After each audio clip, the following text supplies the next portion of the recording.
It's time to talk sports. It's Hacksaw's Headlines, a panorama of the world of sports, stories, comments, and opinions. Now, here's iconic sports talk show host Lee Hacksaw Hamilton and co-host John Riley. Who wants to talk sports on a Thursday? We do. You do. From the Dixieline Lumber and Home Center studios in San Diego, we welcome you to a special Thursday morning edition of our podcast as we go towards a great sports weekend. Good morning, everyone. This is Lee Hacksaw Hamilton, along with my co-host, John Riley. We thank you for joining us early. Special 9 a.m. edition, Coffee and Donuts with the Dummies. This podcast is brought to you by Dixieline Lumber and Home Centers, 9 locations to serve you in San Diego. You got projects, they've got materials, you want ideas, they can be your best friend. We invite you to just punch up Dixieline.com to see all the things that they have to offer. John, we're going towards a great sports weekend. And boy, we got important topics on the table. Baseball pennant races. Here comes another weekend number 2 of the NFL. We got college football to talk about. Got some controversy in some of the other sports. Nice to see you up and early. This bright and early. Yeah, early. You know, we got some travel plans this afternoon, so thanks to the audience for joining us. And I'm happy to talk about sports this morning. And there's a lot going on in the world of sports, and this is going to be a fun run. Just a reminder, when we're done with topics on the table this morning, we'll save a couple donuts for you. Join us. Fans Forum will be open for business. Now, we're going to do a tight show today, so we're going to try to move through a lot of topics quickly. But if you got questions, answers, statements to make, go to the Fans Forum chat box. And, John, where's that located, and how do the people watching on live stream participate early this morning? Yeah, so if you want to get involved, you have a question for this guy right here, Lee Hacksaw Hamilton, drop your take in the live chat on YouTube, X, or Facebook. We'll get you involved in Fans Forum. And if you have a critique of the guy with his opinions from left field, you can also join us, too, in the Fans Forum chat box. You like sports? Please check my website, leehacksawhamilton.com. I write on it every day. It's there first thing in the morning. Enormous amount of information you won't get anywhere else. Want you to share. Tell everybody what we do Mondays and Thursdays at 1:30, our normal starting time. Want you to subscribe to the podcast. When you subscribe, you will get the alerts every time we put new videos up, and we do that a lot during the course of the week on the YouTube channel. So share and subscribe. Join me on social media so you can participate in Hacksaw's mini polls. You can get through to me on Twitter, on X, on social media. Just type in the name Lee Hacksaw Hamilton. Hit the follow button, and you can really help us grow this podcast, which has just exploded. Give us a thumbs up, follow us, give us a 5-star rating. Helps us a great deal. Coffee and Donuts with the Dummies. Yeah, I think that pretty much summarizes everything. Well, did you like doing the morning show when you were on the radio? It was really different.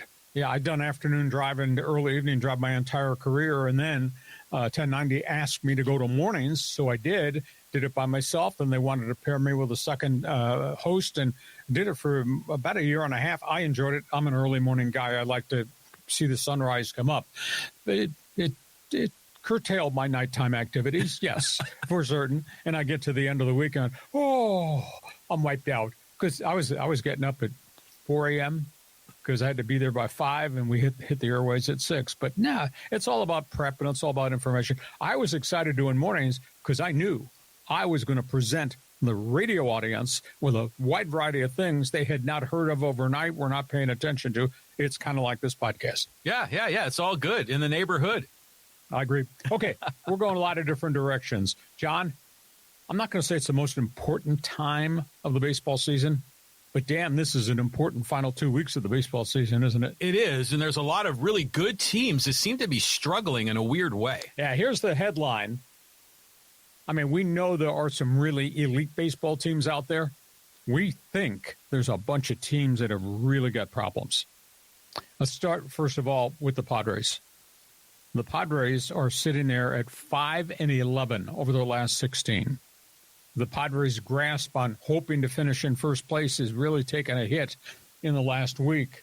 They're now 3 games back of the Dodgers, who also hold the tiebreaker over them. The bigger issue with the Padres right now, burnout. Manny Machado is having just a miserable couple of months. We've never, ever seen this before. and I think it's more burnout than it is anything else. Manny is hitting 193 since August 1st. Manny is hitting 189 with runners in scoring position. Manny has 3 home runs last 37 games. This comes on the heels of a long drought with Fernando Tatis, although Tatis has started to come around and hit. And then you complicate it, Luis Arraez is hitting 278, which is like 30 points below what Luis Arraez normally is. And the Padres are just scuffling and to find some consistency, who should bat where and who's in the lineup, who's out of the lineup, even though they seem to have a wealth of talent now with bats. And then you add in the uncertainty to Yu Darvish, Dylan Cease, Randy Vasquez. This team has got some issues. And I'm a little bit concerned about burnout in the bullpen, too, because now we have seen some bad outings in the last week from guys that were so trustworthy for the entire summer. So this is a Padre team right now that is just not a complete factor. Now, here come the 104-loss Colorado Rockies. Padres can mop them up, I think. But then the Padres have to go cross-country, and they have to go play the New York Mets, who are in their own desperate situation.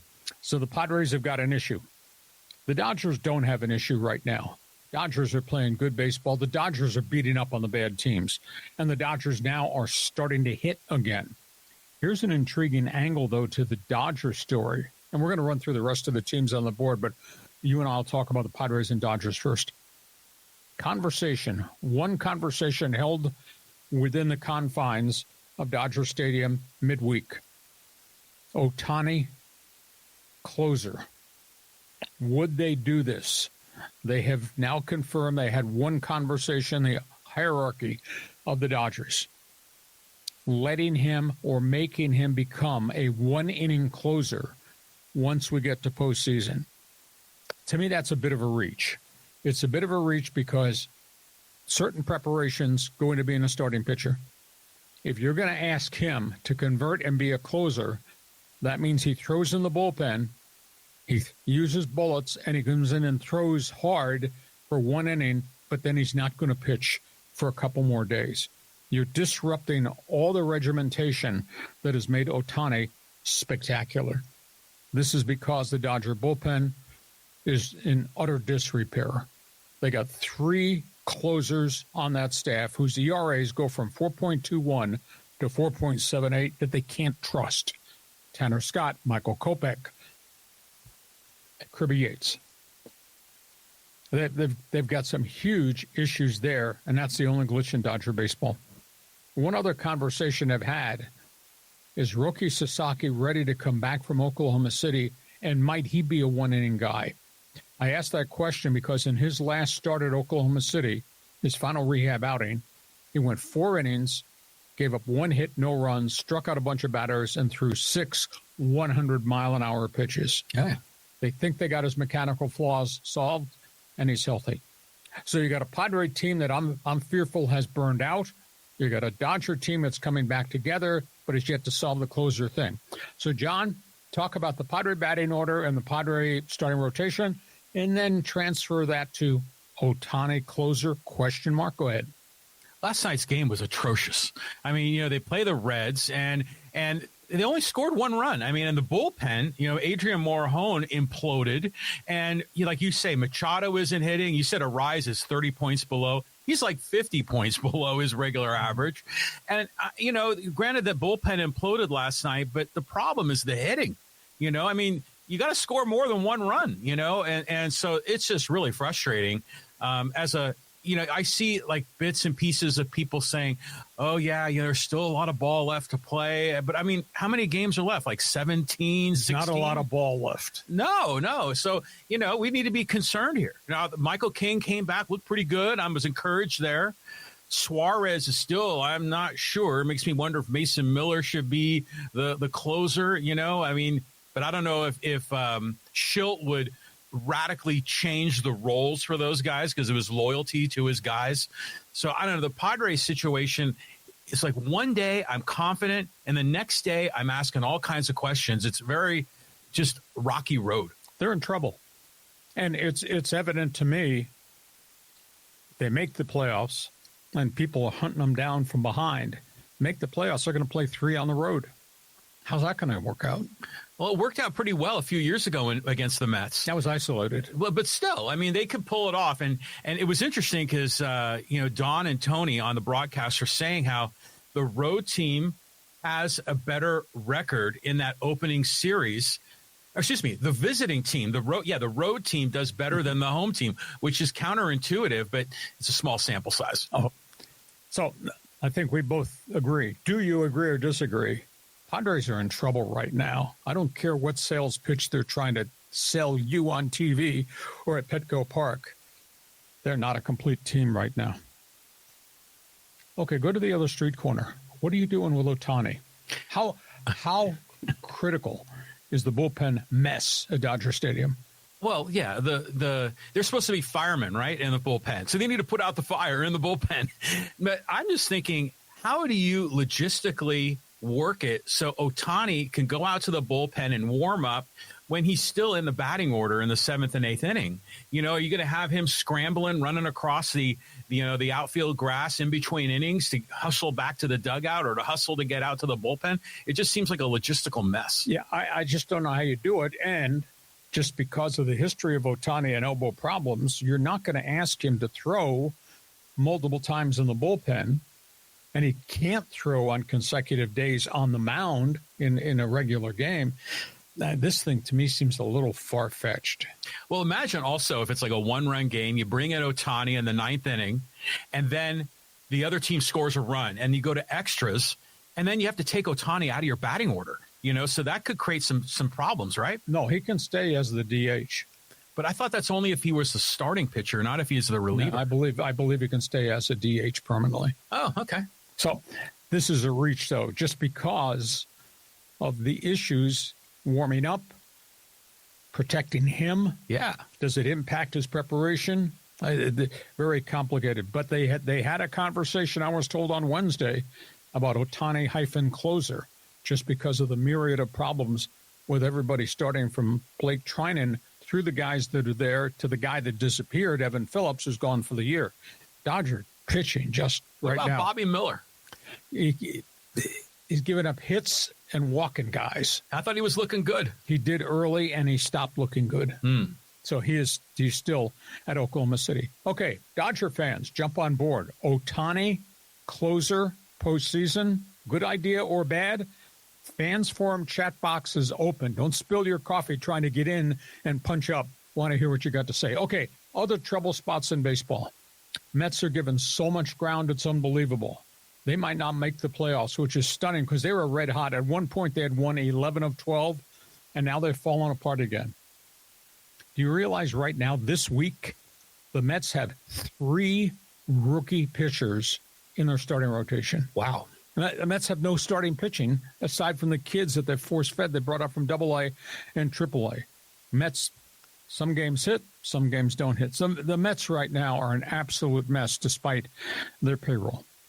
Yankee baseball. I don't think I've ever seen so many bad performances at Yankee Stadium by the Yankees. And yet Brian Cashman keeps his job and Aaron Boone keeps his job, and they just go on and on and on. I watched a Yankee-Tiger game the other night. Detroit, 9 straight batters got on base. Whoa. Wound up being a 9-run inning. Hits, errors, wild pitches, hit batsmen. Boone went through 3 relievers, couldn't get anybody get the ball over the plate without getting killed. Yankees are in just total disarray. If the Yankees don't hit home runs, if there's no Aaron Judge, Giancarlo Stanton contribution, Yankees are dead. Yankees look like they're in big trouble. And, of course, this all started with the Garrett Cole injury during spring training, and they've just never, ever put things together. Next one is Milwaukee. They've had a magnificent season. But, they've been stalled at 89 wins for a week. Suddenly they're not winning. And suddenly Christian Yelich is dinged again. He's had back problems in and out during the course of the season. Jackson Chourio, who was on the DL, has come back and has stopped hitting. And Jacob Mizorowski, the hot young rookie. Oh, yeah. Remember that first 4 starts? Got to the All-Star game based on 4 starts. He's got health issues. His ERA is like 9.00 Really? in his last 4 or 5 starts. So suddenly, Milwaukee is not the same team yet. They're still really good, but it's not with Yelich and not with Cheerio, and obviously not with Mizrachi doing what they had done before. Seattle, at the trade deadline, we went crazy. We thought, holy cow, look at what they've done.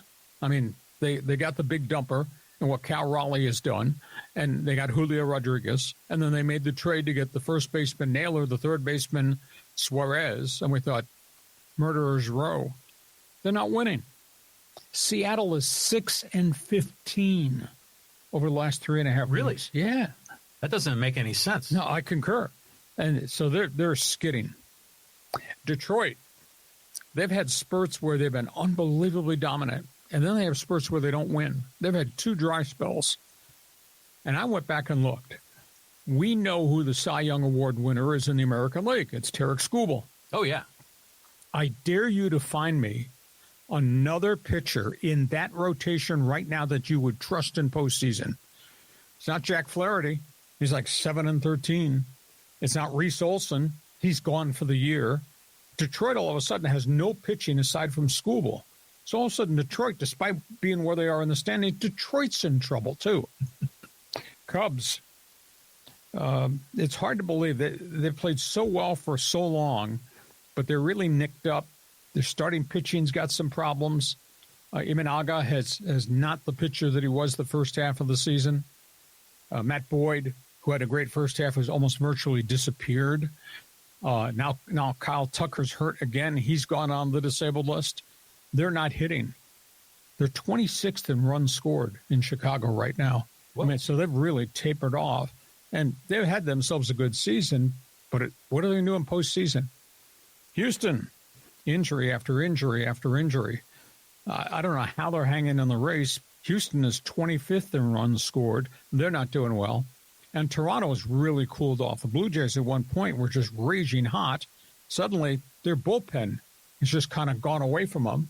And Vlad Guerrero stopped hitting. And Bo Bichette just wound up on the disabled list with a knee injury.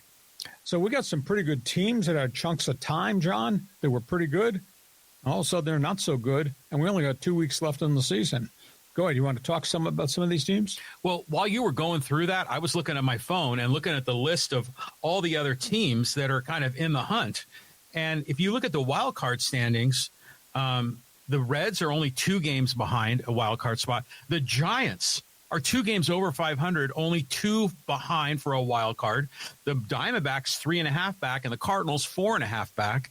And if you go in the American League, Texas is only 1.5 back, Cleveland 3.5, KC 4. So I wonder if one of those teams is going to surprise us and kind of sneak in. Well, the Mets have got the thing jammed in reverse gear. They're the one that might back out of this wild card race, and that opens the door for either Cincinnati or San Francisco. But neither one of those teams is dominant. Those would be one and done in postseason play. So yeah, there's some problems. There's some teams with just enormous problems. And we only got 2 weeks to go in the season. And some of the teams that have had dominant seasons just aren't playing very well right now with 2 weeks to go in the baseball season. So you got a comment on the pennant races, wild cards, feel free. Jump on board. Wouldn't it be amazing if neither the Yankees or Mets did anything in postseason? Holy cow. It could happen. Suicide watch. Yeah, for sure. Okay, we go from that. MLB Notebook, couple of tidbits here. Yeah. We got some, excuse me, I'm on the wrong slide here. We got hot spots around MLB. This is an interesting story. Red Sox have really had a strong season with a very young group of players. They got an old guy that's having a historical season for his career. Aroldis Chapman. I don't know if baseballs follow this at all. Aroldis Chapman just come through a stretch out of the bullpen. He's thrown 14 no-hit innings in a row. And he's pitched really, really well. He's given up 1 run in 37 innings. Aroldis Chapman likes pushing 40 years of age. Still throws 100 miles an hour. He's got 81 strikeouts in 55 innings. And we've been spoiled because we've seen really good relief pitching in San Diego. Aroldis Chapman has a 0.98 ERA. And this guy's been around the map. He gives trades, gets released, he signs his free agent. What a year he's had in Boston. This Tampa Bay story just takes another twist and a really bad turn. Wander Franco, has been removed from his home in the Dominican Republic and placed in a mental health center. Oh, my God. He, of course, was convicted of sexual misconduct for having a relationship with a 14-year-old girl in which he gave money to the girl, gave money to the girl's parents so that he could have this affair with this teenager. Wander Franco evidently has got mental health issues. He went on a rant. His family called and asked for police intervention, screaming that people had stolen $16,000 from him in a hotel, and his family had stolen it, or a police officer had stolen it. And Wander Franco's got a whole series of problems. And by the way, the aftermath of this has not gotten very much publicity here in the States. He was convicted of the sexual misconduct case with the 14-year-old girl. He was hit with only a 2-year prison term, and the judge suspended it. Suspended it. No prison time for Wander Franco. Now, he's not going to be reinstated to play baseball yet. He actually doesn't have a visa, passport, can't get into the country. I don't think baseball wants him into the country, nor in the game. But how's that possible? All the seedy testimony took place in a trial, and he only got 2 years, and then the judge suspended it. They love their baseball stars. And speaking of scandals, this is really bad in Detroit. 6 vice presidents of the Tigers have been removed from their positions after lawsuits and indications of a toxic workplace environment against women that went on and on and on for a group of years. Mike Ilitch, of course, owns the Detroit Tigers. That family runs that. They run the Red Wings. They run a whole bunch of other businesses. 6 vice presidents evidently took part in what was called a boys' club, where they just sexually harassed a ton of female employees. In addition to the VPs who were removed, former major leaguer turned broadcaster Cameron Maybin was removed. One of their radio broadcasters, Craig Monroe, was removed.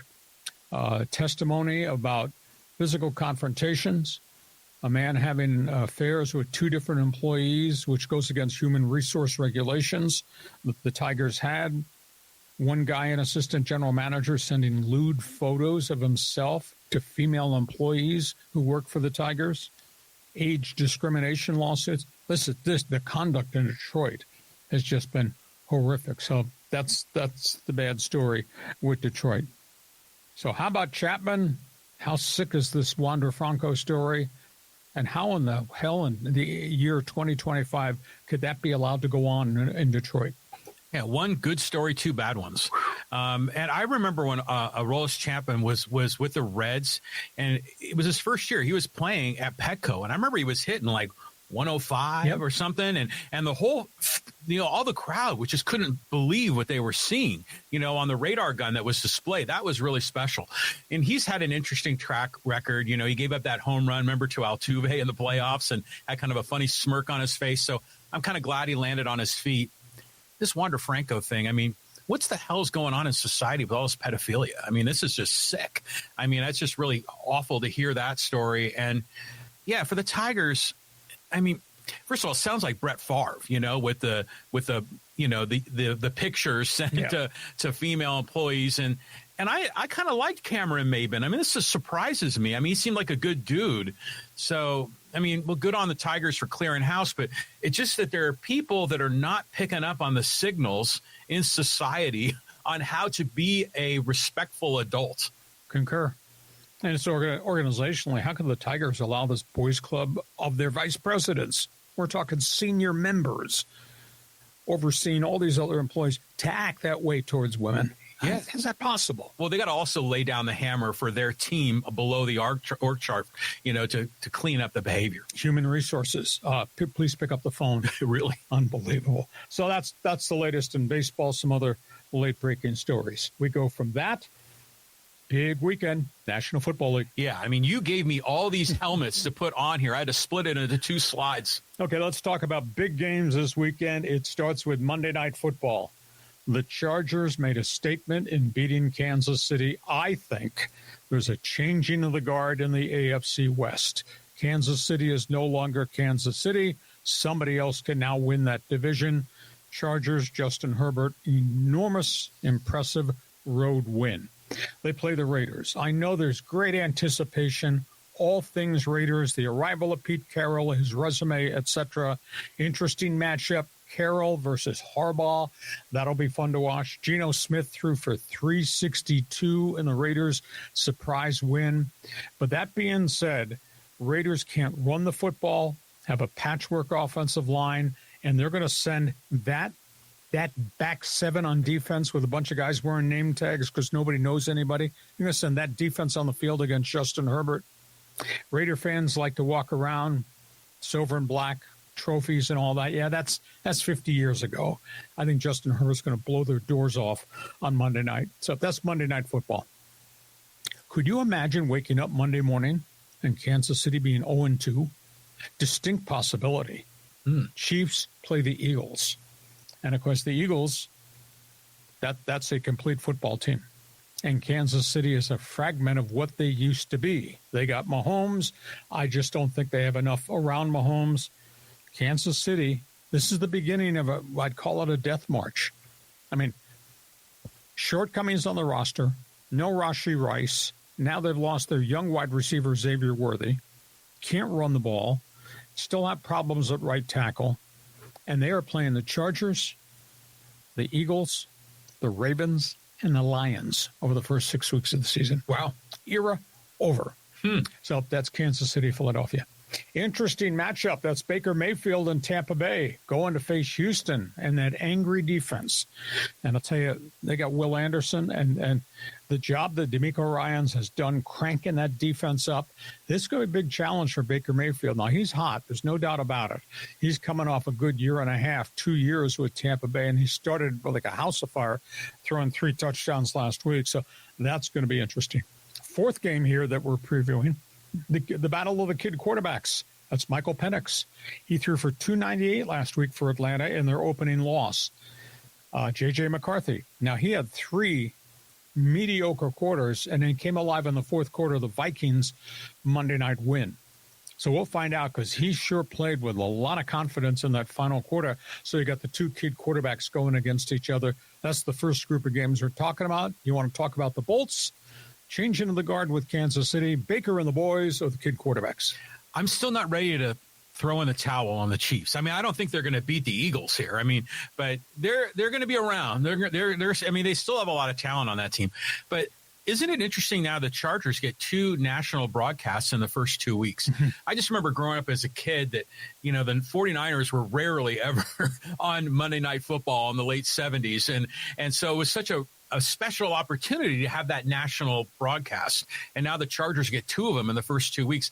I'm interested to see Pete Carroll and Geno Smith and Ashton Genty. And I want to see what these Raiders, what they're really like. And, going up against the Chargers should be fun to watch that.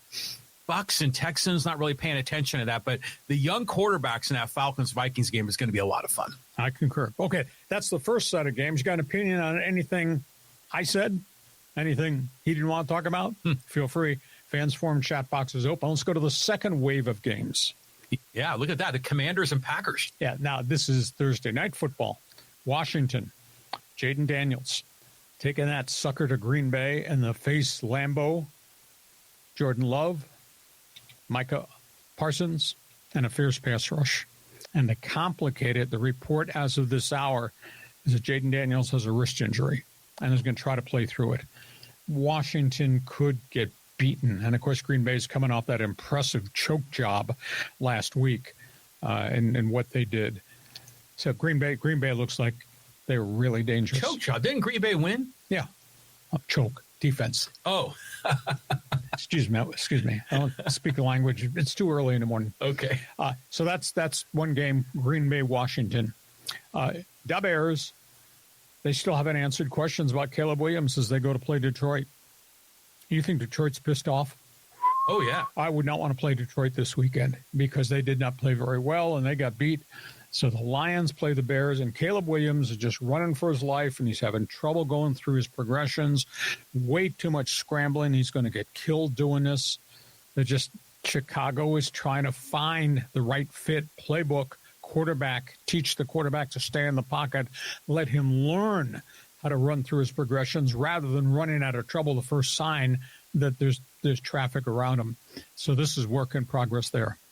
Dallas, New York Giants. Really interesting game here. I mean, Dallas played really well against the Eagles in their first game. And I'll tell you, this might be the last start for Russell Wilson. There is so much heat on Brian Daboll in the Big Apple that you got to play Jackson Dart. Now, Russell Wilson didn't have a great statistical game, but he had no help whatsoever. But they played really, really poorly. Wilson might not survive this week. And if this is the real Dallas Cowboys team that played with great energy and Dak was going down the field and they unveiled this new running back committee that they have, Dallas could stomp the New York Giants. And then the last marquee game is Seattle-Pittsburgh. Aaron Rodgers threw 4 touchdown passes. Now, he doesn't look to be the same quarterback. And now we find out this morning he's got a back problem too, but he's playing through it. But his mobility in the pocket seems to be very limited. That being said, though, he's got guys who get open. He threw 4 touchdown passes last week. And Seattle's coming off a really miserable performance. Seahawk fan in the Northwest, not happy at all. Sam Darnold threw for only 150. So, and this game is in Pittsburgh. Do you think Steeler fan with an Iron City beer in his hands is going to be amped up on Sunday? And so here comes Sam Darnold, Seattle. This is Aaron Rodgers' breakout game before the home fans. So, John, really interesting storylines with that second group of games you put up there. Yeah, those are interesting storylines. I mean, first of all, I would love to be, like a fly on the wall hanging around with Dan Campbell all week leading up into this next game. The mental anguish he's probably going through, getting in front of his players, trying to fire them up. I could just see that. I mean, that would be great, like Hard Knocks content. But yeah, I expect the Lions to come out angry. Caleb will probably struggle, although I want to see him be successful. I'm kind of with you on the Giants thing. I mean, Russell Wilson just kind of feels very meh. Like he was in Pittsburgh and then he was in Denver. And I know he was okay for a little bit in Denver, but it just seems like the Russell Wilson era is in the rearview mirror. Yep. And so let's go to Jackson Dart and find out what he can do. And the media pressure in New York is unbelievable. Brian Daboll's whole Monday press conference was defending his decision just to continue to play Russell Wilson. And Wilson did not have a good game. But then again, he's not surrounded by a lot of really good people. I thought he was going to manage games and they're going to live off their defense. They just didn't move the football very well. Well, they have that receiver, Neighbors, who's like really good. Bad back. Oh, he's not playing? He's playing, but he's not. That's not Malik Neighbors. Oh, interesting. And then, and by the way, the Seahawks, I mean, that was a miserable loss to the 49ers. They're really their main rival in the division. And, the Seahawk fans are going to be like Kansas City fans. They're going to be 0-2 pretty quick. I'm really surprised you showed up to do this podcast this morning because I thought you would be in a mental funk. Not that I'm asking you to get up early, but the 49ers have now lost their quarterback and they've lost their tight end. And their kicker. And, they asked the kicker to leave. But, I mean, now you lose Brock Purdy and you don't have George Kittle. Oh, yeah. And they got all the receivers are on injured reserve. I'm surprised you showed up today wanting to do this.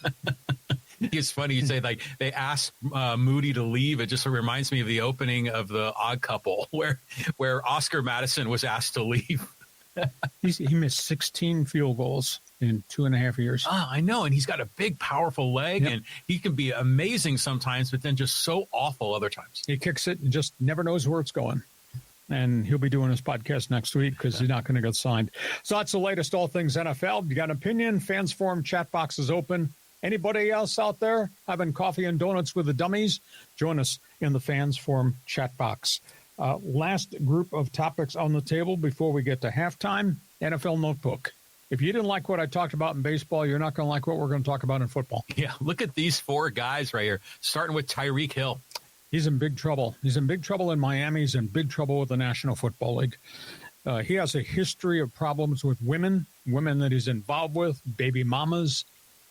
He's been sued for divorce by his ex-wife. His ex-wife just alleged in the latest lawsuit 8 incidents of domestic abuse in the last year and a half. This is a guy who's got all the stuff stapled to his resume going back to when he played college football at North Alabama. Now the NFL has entered into the conversation. I read some of the documentation about he strangled me when I was 8 months pregnant. He punched me in the mouth, etc. It's bad. Guy's a bad dude. Bad citizen. I bet he doesn't finish the season in Miami because I think the NFL is going to put him on the commissioner's exempt list and he's going to take him out. And that'll just be another domino that falls because Miami is about to implode. It's really going to be bad. That's a terrible story. Travis KELCE said, blame me. The start of the Charger game, first possession, I think it was the second play of the game. Travis KELCE ran a crossing route, ran right into his young wide receiver. Young wide receiver, Xavier Worthy, suffered a fractured shoulder. It was an illegal play. It was a pick play. KELCE ran the wrong depth. Worthy wasn't paying attention. Worthy had his head down, ran right into Travis KELCE. KELCE said, blame me. Well, it was an illegal play, but it's too bad because Worthy's a really fine player, and KELCE's a stand-up guy. He said, blame me. Jalen Carter, $57,000 fine for spitting. I didn't think he was going to get suspended, but the NFL kind of broached it differently, saying this is a big suspension. But, he was forced to miss that first game, and he lost a game check in addition to the $57,000 suspension. That is a suspension. Now the NFL has announced this is the birthmark level. You create an incident like this, that same thing is going to happen to you. You're going to lose a game check, and you're going to fine $57,000. So, the NFL is trying to put a lid on all this unsportsmanlike stuff. This will be called the Jalen Carter rule. And the last one is Micah Parsons. I don't know if you saw any video of it last weekend. He played like a man shot out of a cannon. They couldn't block him. Anyhow, I found out yesterday that Dallas had 4 trade offers for Micah Parsons. Kansas City was one. Baltimore was another. Obviously, Green Bay wound up with him. Philadelphia tried to make a deal. The Eagles at the last minute called Jerry Jones and offered the Cowboys 2 number 1s, a 3rd, a 5th, and 1 other defensive line starters. Wow. They made a 5-for-1 transaction. And Jerry said, no, I am not dealing with a person in my own division. He could have gotten a better deal in Philadelphia because he would have gotten 1 of their young defensive starters. I was told it was Jordan Davis, the big defensive tackle. That would have been a hell of a deal for probably both teams. And Jerry said, no, I'm not dealing with him. So those are the latest stories. Tyreek Hill, that's one bad citizen. Might be a great football player, but that's one bad citizen. Do you remember when he was at the Chiefs? The guy was faster than lightning. Yes. No one could defend him. And I guess they moved on him because of salary cap implications. But I wonder if the Chiefs kind of knew. Well, he had problems in Kansas City, and because that was a spillover of what happened at North Alabama. Okay, I wasn't familiar with the North Alabama side of it, but yeah, really disappointing. We've reported on Tyreek Hill multiple times over the last few years. Yeah, Travis KELCE is distracted. He's got other things going on in his life. Jalen Carter, why in the hell is Dak Prescott not getting or suspended too? Because he spit first. Didn't Prescott start the whole thing? He spit on the ground, but what the NFL has said is that Jalen Carter intentionally walked across the line of scrimmage and stood there as the Cowboys were going to try to huddle. Yeah, he did do that. He kind of triggered it. And Prescott said, get away, and then he spit on the ground. He didn't spit at Carter, according to the league, but then Carter obviously spit on him. Well, you saw Prescott on the sideline with his teammates, and they were laughing about it. How Jalen Carter got ousted. So I don't know. It just seems like it's always the second guy that gets in trouble, and the first guy goes scot-free. To these guys in the NFL, some of these guys in the NFL, I know it's hard. Show some class. Yeah, really. Yeah, I agree. And then, by the way, on the Micah Parsons thing, I think that's really dumb of Jerry Jones and, frankly, owners in sports all across the pro football, baseball, basketball. Yeah, definitely. If another team in your division is going to give you 5-for-1 with 2 number 1s and a 3, it's like a brain drain. Or like an athlete drain. If you can take that away, from the Philadelphia Eagles, that's an advantage for the Cowboys. So I would definitely trade in my division if I could, rape and pillage my competitor. Okay, somebody got an opinion on Tyreek Hill? That's a hot button comment. I don't know if there's any Miami fans that follow us, but that thing's about to detonate. That is really bad down there in South Florida. That's the first half of Coffee and Donuts with the Dummies, this special Thursday morning podcast. We're at halftime. Podcast brought to you by Dixieline Lumber and Home Centers, 9 locations to serve you in San Diego. Doors and windows, renovation, kitchen, bathrooms, doing stuff on the patio, out by the swimming pool. You name it, they do it all. John, they check off all the boxes at Dixieline, don't they? Yeah, all the boxes. And, by the way, here, I'm going to pull up one of their videos just so we can show our friends, some of the great things that Dixieline Lumber does. And, here's some of their door and window replacement. But think about this. Okay, it's September 11th, which is a special day in America. But Christmas ain't too far away. It's like three months away, Christmas. Oh, my God. And so a lot of families, what they do is they have company coming over for the holidays, and they want to spruce up that kitchen. They want to remodel that bathroom before, their cousin comes over and starts giving them a hard time about the old tile. So this is your chance. If you want to do a quick remodel, maybe you want to paint a room, or kind of redecorate a little bit, or you want to go full bore and say, I want new cabinets, new countertops for my kitchen. Go talk to our friends at Dixieline Lumber. They'll set you up. They have 8 retail home centers in San Diego County, plus the design studio in Solana Beach. They can get you dialed in and hopefully ready before Christmas. So that's what we should do. Go to the wife and say, Christmas present in advance. How would you like a new kitchen? Vis-a-vis Dixieline. Yeah, you might score a few points. Dixieline Lumber. Hey, listen, we're at halftime. This podcast brought to you by Dixieline Lumber, 9 locations to serve you. Check the website, dixieline.com, to see all the things they have to offer. Couple of program notes. When we're done, we open it up to you. We're going to save you some coffee and donuts. Fans Forum chat box will be available for all the new people on our live stream. John, how do they jump on? Yeah, you can jump on. If you have a question or comment, just drop your hot take in the live chat on YouTube, X, and Facebook. I see a lot of our good old friends here. Angel and Casey and Steve and who else is in this list? I see Edgar. Looks like a new guy there. Edgar. Nice to see Edgar. I see Bob. I think that's another new name. Our good friend XX Revolution. But, make a hot take. That don't suck, right? How's that go, Jim Rome? Have a take, don't suck. And this is your chance to get involved. Okay, so that's Fans Forum coming up when we're done. You like sports? When we're done with this morning podcast, go check my website. I want you to sample all the stuff that I write every day. It's posted on the website first thing every morning. You won't believe the amount of information I deliver to you. Just go to leehacksawhamilton.com. Share. Tell everybody what we do. Mondays and Thursdays, our regular schedule at 1:30. Subscribe. When you subscribe, you will get the alerts every time we put something new up on the YouTube channel. We put 5 to 7 to 10 different videos up during the course of the week on the YouTube channel. Give us a thumbs up. Hit the follow button. That helps us immensely. Give us a 5-star rating, too. Okay, let's move to the second half, John. Coffee and donuts with the dummies. You want to talk about this Kawhi Leonard Clippers thing? This is just getting kind of weird. Yeah, it's getting uglier and uglier as we go. I guess I'll pose the question for those of you who love the great Aztec star, have followed what I think might be a Hall of Fame career. Has your opinion changed of him based on the stuff that has spilled out over this last week? He's being investigated because he signed a deal with a company that went bankrupt for $48 million. And company officials in the bankruptcy proceedings, when asked about the amount of money that was supposed to be given to Kawhi Leonard, said it was to circumvent the NBA salary cap. LA Clippers said they had no knowledge whatsoever of the side deal that his agent, his uncle, Dennis Robertson, made. Now we come to find out the Toronto Star did an investigative report.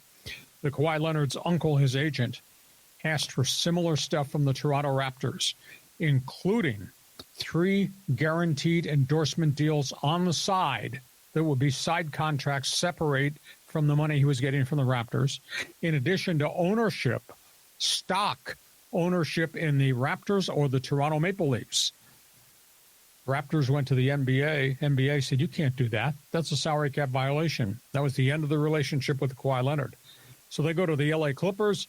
He becomes a star there. Contract comes up for extension. And his agent, hyphen uncle, is asking for all these sidebar things there, too. Houses, jet plane trips, vacations, all outside the clauses of his contract. Clippers said, we're not doing that. We can't do that. Now we find out this sidebar deal with this company that went bankrupt wound up being a $48 million transaction. So I'll just ask the question, does your opinion of Kawhi Leonard now change? NBA Commissioner Adam Silver, bombarded yesterday with questions at a press conference, said we are not going to rush to judgment. No, I agree with you on that. You do due diligence. But I don't want to hear about a cover-up, because when you had it happen in Toronto to the magnitude it did, and it's happened again in L.A., what does it say about the player? What does it say about Uncle Dennis Robertson? Does the word sleaze factor or greed come into this conversation? John, do you look at Kawhi differently now based on what just has been reported? No, not at all. Not at all. I mean, it doesn't hurt to ask, right?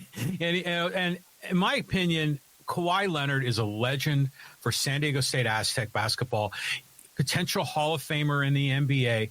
But,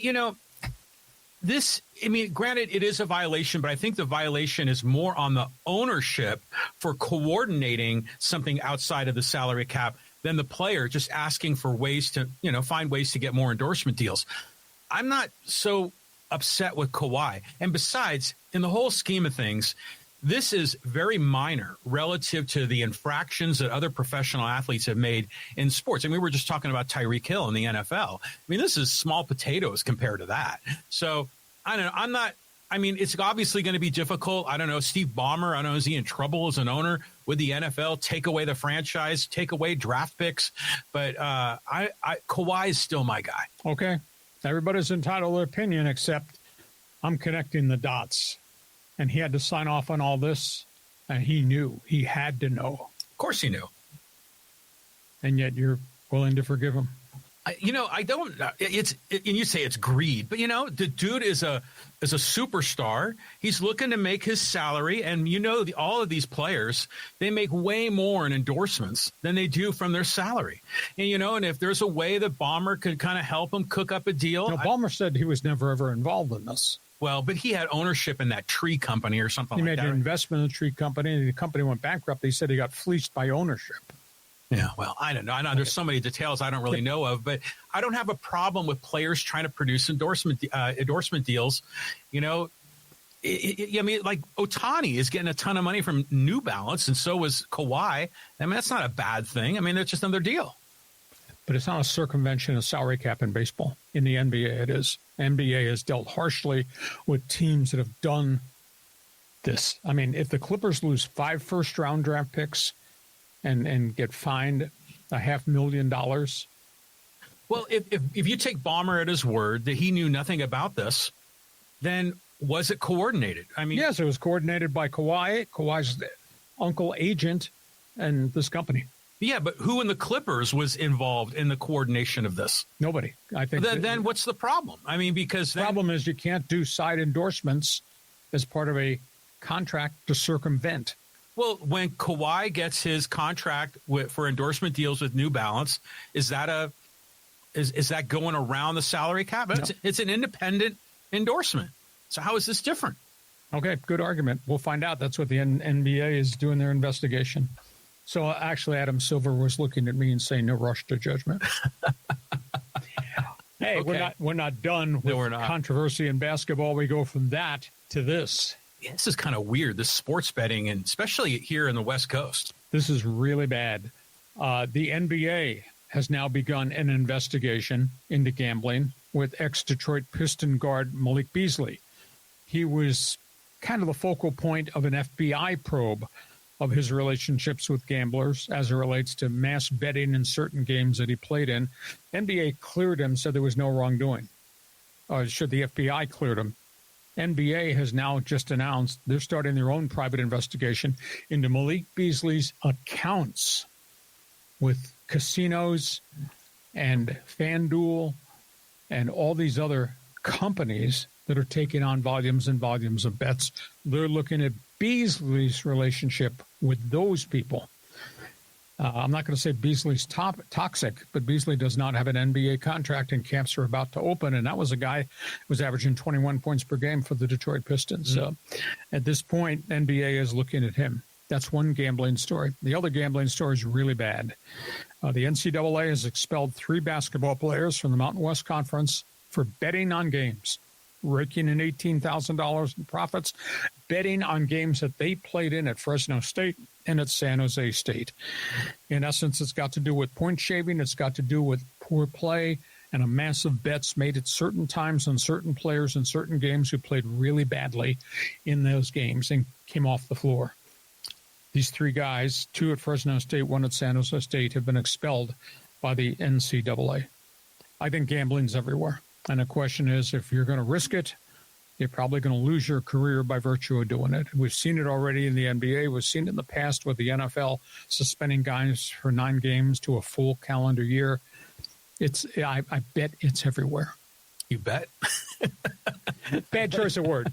Okay. It's funny when you said point shaving. Do you remember when Tulane got into that point shaving scandal? I remember my buddy. This is back when in the 80s, and he had a T-shirt that had a Tulane basketball. It was green and had shaving cream on the basketball and like a razor, kind of shaving.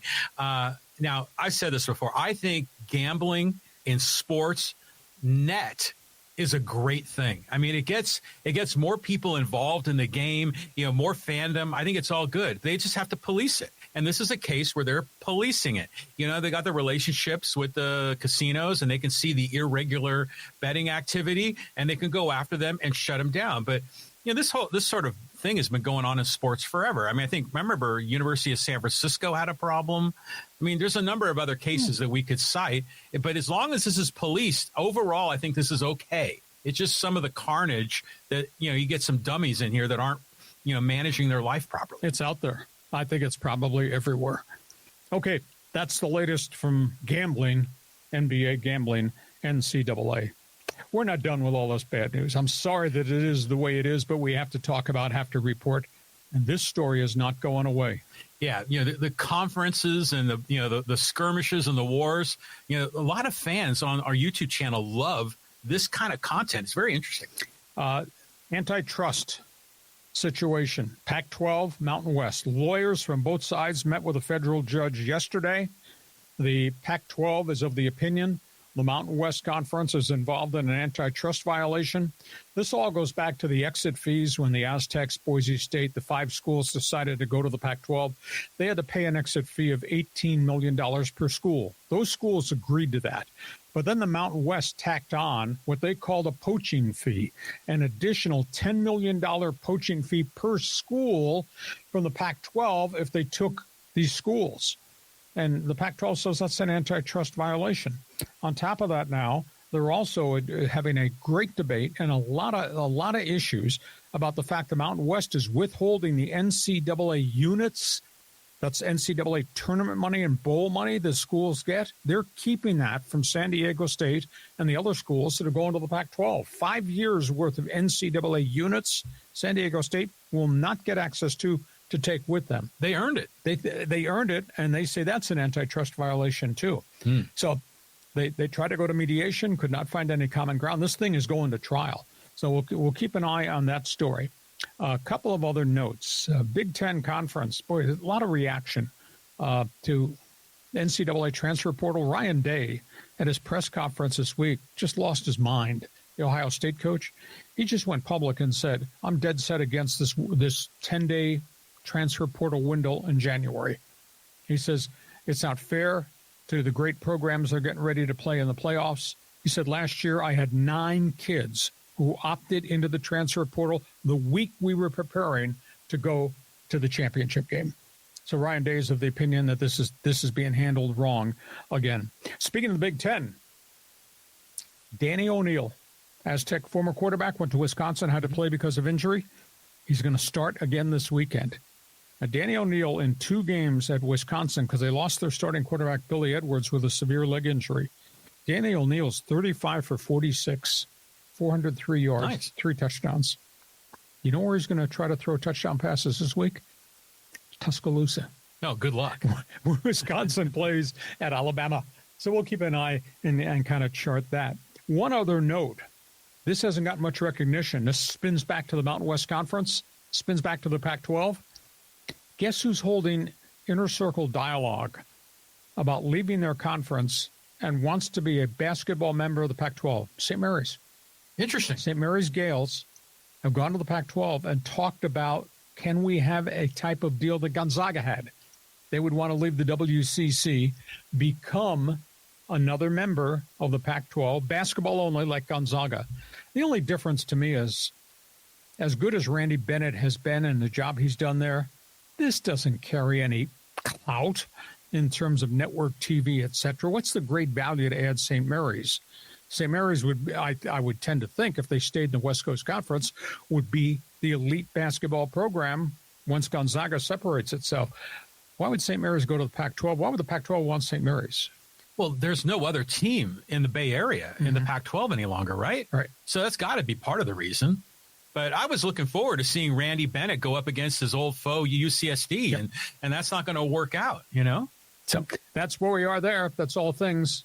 Can I come on these other stories here? That's right. You're gonna give me your spin on antitrust exemption, be like your spin on capitalism. Go ahead. Well, first of all, for the Pac-12 and the Mountain West, originally when you brought up this story, it was antitrust because they had to pay one amount of money for the exit fee, and then there was another fee on top of that, and it sounded like double dipping. But I think my understanding is these are separate deals.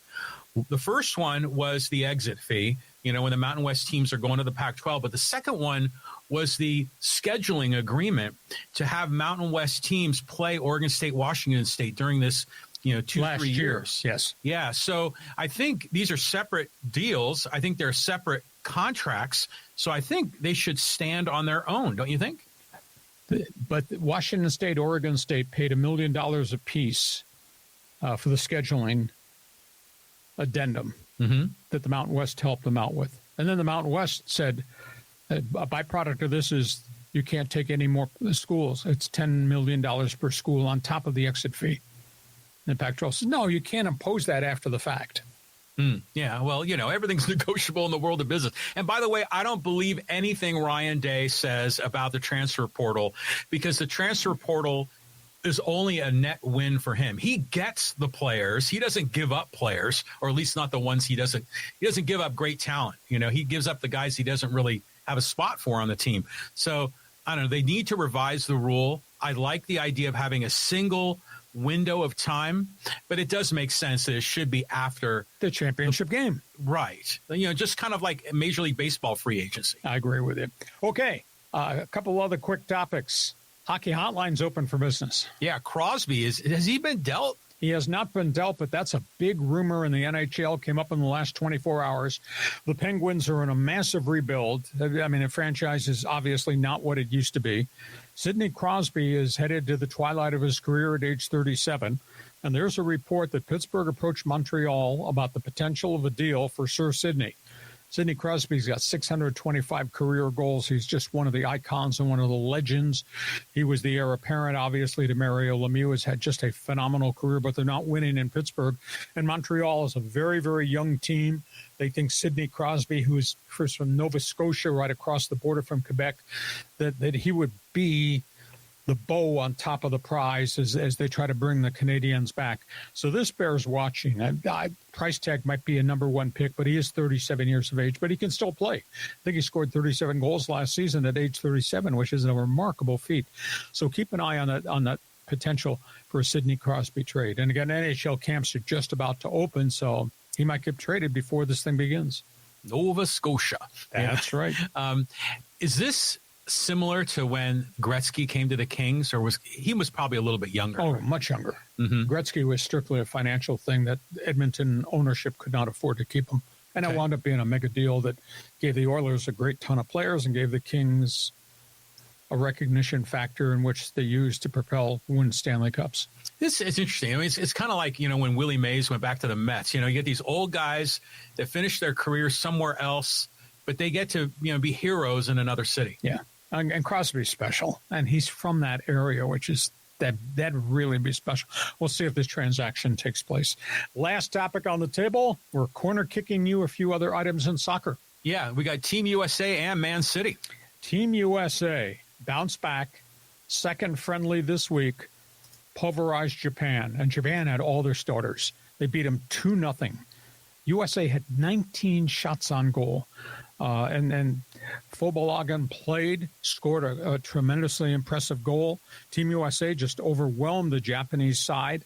So they're 1-1 now in friendlies as they start this 9-game trek working towards next year's World Cup. And it's interesting, the media just continues to bombard Christian Pulisic. And Pulisic stood up and said, gentlemen, there's no drama in this room. I get along great with Mauricio Pochettino. This thing is going to come together.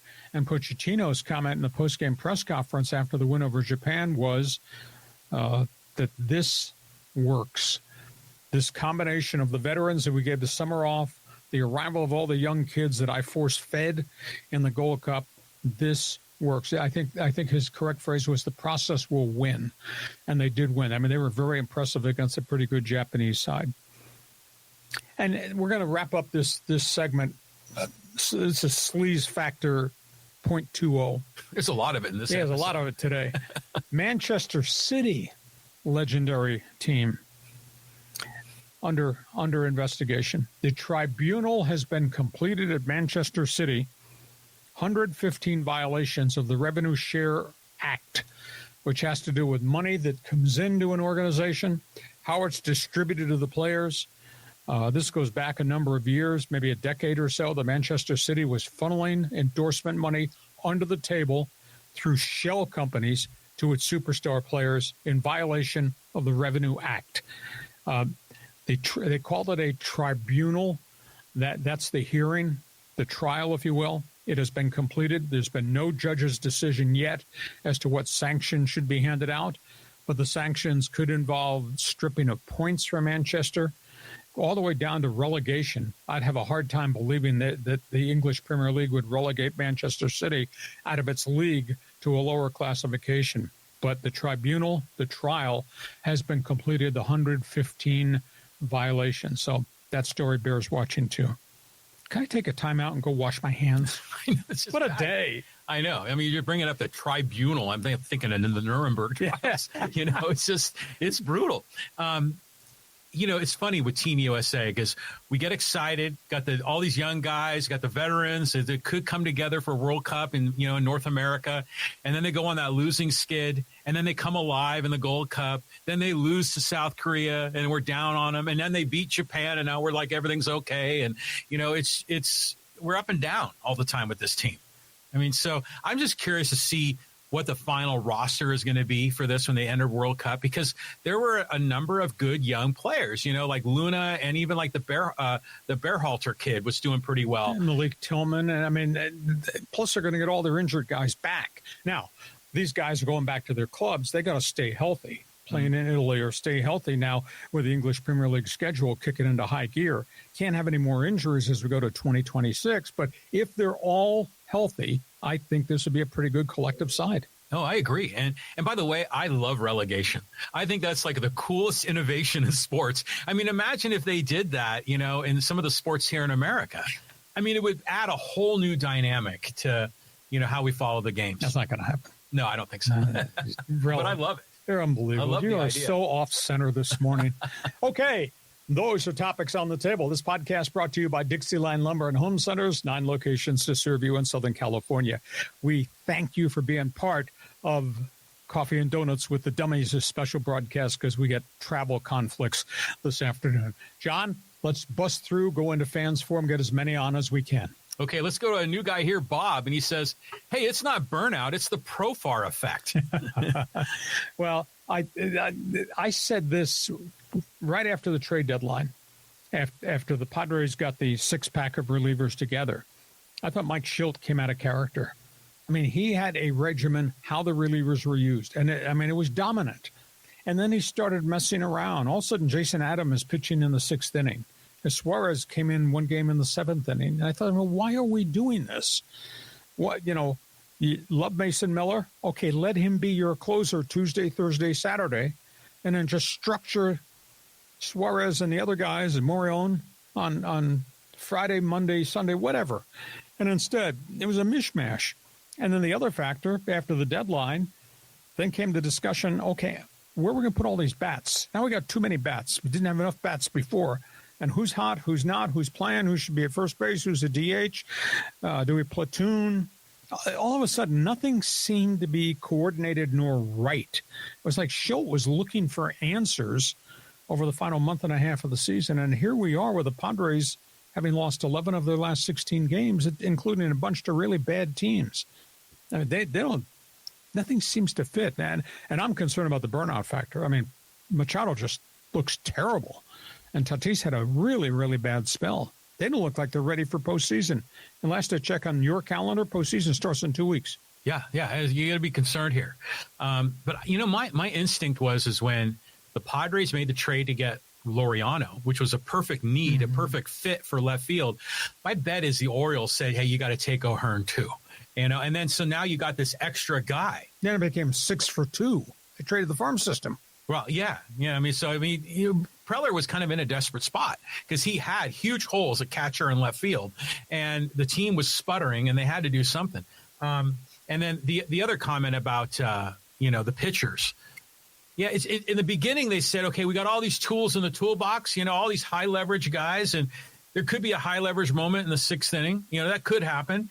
And, when you got all those guys, you're not going to have Jason Adams every day for the 7th inning. Sometimes you're going to need him a little earlier, especially when the starters are only going 4 2/3. So it's been weird. It's almost like an embarrassment of riches trying to get all the puzzle pieces to fit. But they haven't made it fit consistently nor perfectly. That's the thing. Oh, yeah. They had such a rhythm to the bullpen, and now to me it's all disjointed. And I'll throw this out too off the top of my head. The general manager, everybody praised him. He solved the catching problem. Now he created a pitching problem because they are so shy of starting pitchers they can trust because he traded Burgett and he traded Kolick to get Fermin. Yeah, it'd be nice to have those guys back. But King looked good. Darvish in his last start looked okay. So there is let's say, a silver lining to this if you want to be optimistic, glass half full. But yeah, you would love to have some more starting pitching depth right now because when you roll Vasquez out there, it's sort of like a seat of your pants. You don't know what's going to happen. And Dylan Cease the same way. And Dylan Cease will look great for 3 innings and then blow up 1 inning. And I caution you in your enthusiasm and Padre fan enthusiasm too. You're not going to be playing the Rockies, the Pirates, or the White Sox in postseason the first week of October. Yeah, but you might be playing the Mets, and the Mets aren't doing very well right now either. So you just showed all the teams that are in trouble. It's going to be a wild run to the finish here, and I think the playoffs start in the month of September, don't they? Yes. Like the 28th or something like that. So, yeah, we're getting close. Bob, thanks for joining us. Hope you'll tell all your friends who we are, what we do Mondays and Thursdays at 1:30. Become a regular. Let's move on. Next one. Okay, there's some good morning messages here from Mike.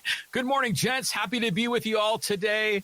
And then Angel says, breakfast with Hacksaw and Riley presented by Coco's. And then Angel, his question here is, I like the idea of Ohtani closing. Win-win. Dodgers get a closer they could trust and gives Ohtani practice for next season. I think the burning question, though, is how do you do that? And you can only use him one time. You're not going to ask Ohtani to be a closer 2 days in a row. And how does it impact, his mental preparation to be your designated hitter and then the mental preparation to be a pitcher? Those are 2 separate entities, but they're almost like full-time jobs. Unless you're telling Ohtani, here's the ball, just go out and throw 100 for this 9th inning, and that's it. But you can only use him one time. You can't have him throwing days after days. Is he still struggling hitting when he pitches on the same day? Yes. Interesting. No, but he started to get hot recently. He and Mookie Betts all of a sudden started to hit. Interesting. Yeah, I don't know. I just think logistically, I can see chaos. But if anyone could do it, it's him. Yeah. He'd be able to pull it off. But yeah, it's just so fascinating. All these different storylines going into the playoffs. Yep, I agree with you. So this bears watching. They did have a meeting on Wednesday. First time they've discussed it, and it has been confirmed. Okay, Angel, thanks for being with us. Next one. Okay, let's go to new guy Edgar. The Padres find a way to lose every game. They will not make the playoffs. Well, you got the thing jammed into reverse gear. But Swami says Padres will be in first place by Sunday night. That's because they're playing the Rockies. But Swami says the Dodgers will probably be in first place by the middle of next week because the Padres have to go to New York to play an angry Mets team, which is still fighting for its life. Well, the Padres are 3 games back now, right? Yeah. Yeah, so I don't know if they're going to be unless the Dodgers go in the tank, it's just nuts. I mean, I'm watching the game last night. I was so discouraged. I mean, it's typical of what was seen for the last 3-4 weeks. Yeah, it's like the Team USA. You get excited and then you get disappointed, and then you're excited again and then you're disappointed again. So you just wonder when the playoffs happen, are they going to be riding high or are they going to be going down low? You want to say something mean here or just tell you what I think? Padres are 14-3 out of the gate. Since that time, they're 63-64. Yeah, I mean, I think the Dodgers are something sort of like that, too. The Dodgers are still in first place, though. Yeah, they are. Yeah, and the Dodgers are starting. As we said, the Dodgers, all their players are coming back. They're getting healthy. The cavalry has arrived. Padre fans have supported this thing. And am I the only one that is worried about this? They're a sub-500 team since the 14-3 start, and you're treating them like they're a World Series team. Is it me or is it you? We expect so much. I mean, we're starved for a championship. And when you've got Machado and Tatis and all these other stars, you expect to be a competitive team. Mm-hmm. Thank God Tatis hit a home run. I haven't seen one of those in a while. Yeah. And there was a great catch in right field. But our stars are not playing to the level that they should be. And they're making, Machado's making, $30 million a year? Yep. I mean, come on, dude. Hit at least over the Mendoza line. It's hitting 198 since August 1st. That ain't cutting it. It's got 3 home runs in 37 games. He was so hot, like in June and July. I mean, he was like near the top of the list on batting average, OPS. I mean, I thought he was in position to maybe contend for another MVP. I hope they don't break our heart. It could happen. I think they'll be in postseason. But the way this roster is constructed right now, they'll be one and done. That could happen. But again, like you said, the Mets, the Cubs, they're all having problems. There's some glitches. I concur with Milwaukee's coming back down to earth. I mean, the Dodgers are sputtering like the Padres. I mean. And what have I said over the 3 years you and I have been together yelling at each other on this podcast? The Padres' window to get to the World Series is right here, right now. Didn't do it last year. Should have. Look even lesser of a potential they could do it this year. Time's running out. Have we heard any updates on Xander Bogaerts? He's been cleared to do a little bit of baseball activity, but I don't.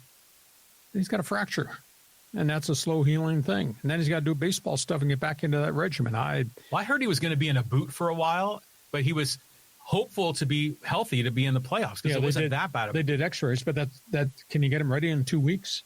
I mean, what they cleared him to do yesterday, that's very limited. That's not even baseball activity. That's like you can jog a little bit in the outfield, but you can't plant and you can't do all the things you need to do, play shortstop. So we're wishing and hoping that's a week from today. I think we'll have a better feel as to how close he is. But then, I mean, it's only 1 week left in the season at that point. I like Cronenworth at short. Then you get a Rise at second, O'Hearn at first, and suddenly the batting order kind of fits. If they hit. Yeah. Okay. Edgar, it's great to have you with us. You come bail us out anytime in Fans Forum. John, move on. Moving on. Let's go to our friend Steve. Herbert just needs to play clean football, and I see the Chargers winning by 10 points. Oh, I think they're going to beat the Raiders up. With apologies to the silver and black.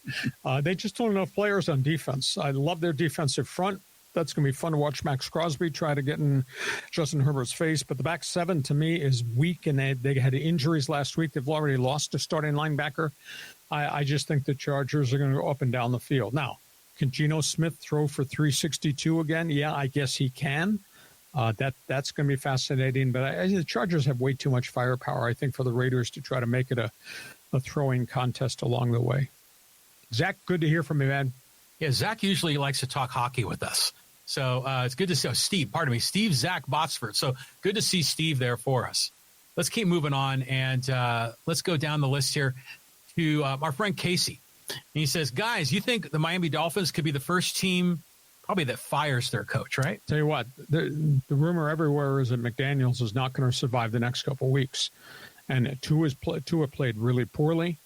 A former teammate criticized Tua this past week. Now they got this mess with Tyreek Hill. They got injuries. You can't keep the young running back, Artane, on the field. I don't like their defense at all. I think this thing is going to implode. And it's kind of hard to believe that you would fire a coach 3 or 4 weeks into the season. It has happened in the past, but they're in big trouble down there. When we did our hot spots in our preview last week, I thought Miami was in big trouble. I thought New Orleans was in big trouble.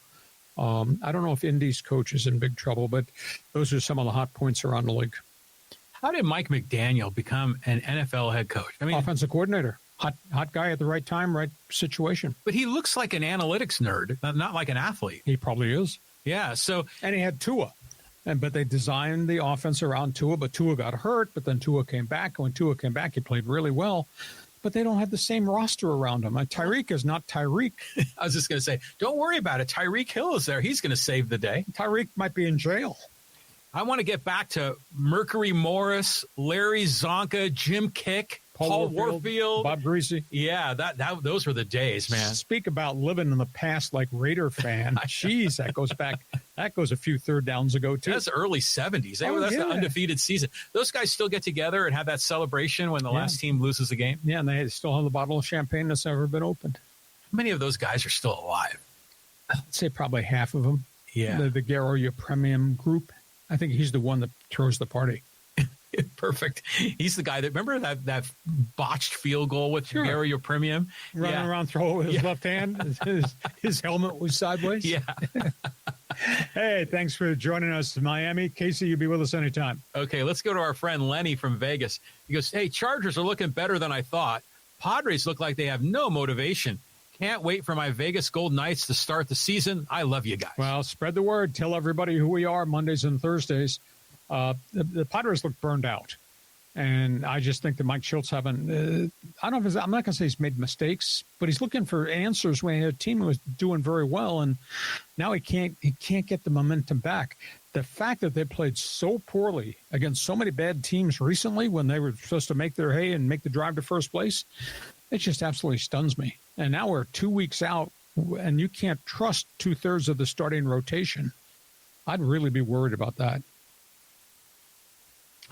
You know, I'm going to beat you down with all my observations. Yeah, you sound like you're beaten. No, but it's just the emotional roller coaster with the Padres is very. It wears you out. It does wear you out. Now, here's a crazy sidebar question. Oh, coming from you, I understand it. What's your take on all of this problems with the pitch comm? Have you noticed that? There's some mechanical flaws, but it's everywhere in baseball. But it's weird. I mean, it's like that should be something that they should be able to figure out. You know, it's a short distance. You know, I don't know, maybe they have to have some security so they can't be hacked by the other team or something. But sometimes I wonder if the pitcher catchers use the excuse of a pitch comm problem just so they can have an extra mound visit. No, pitchers don't want their rhythm disturbed. Pivetta he's so bloody intense. He was angry. Oh, and things don't go right. Mm-hmm. See the steam coming out of his ears.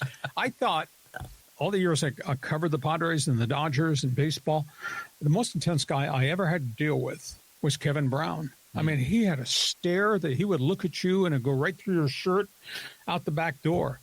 But I mean, I got along okay with him, but he was just a hard ass to deal with.